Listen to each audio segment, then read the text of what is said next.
Ito guys, may tubigan dito. Aray lang. Oh. Yan guys, ang tubigan niya nag-iisa.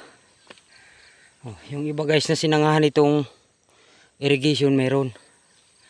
Doon guys, sa kabilang gulod na yun. Yan guys, oh. Patubig naman dito guys. Ayun, oh.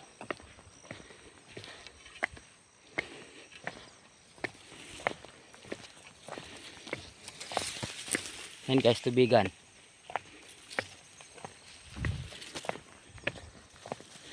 Kasi guys, pagka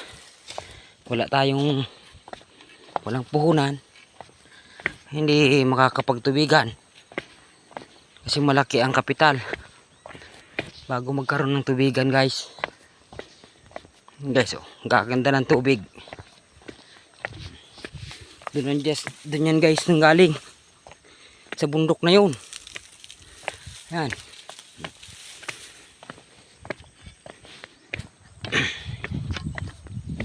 Ito guys, oh, tinamnan ng mais. Na-harvest na. Yan. Wala na guys, mais. Na-harvest na. Napakaganda guys ng patubig, oh. Pakalinaw.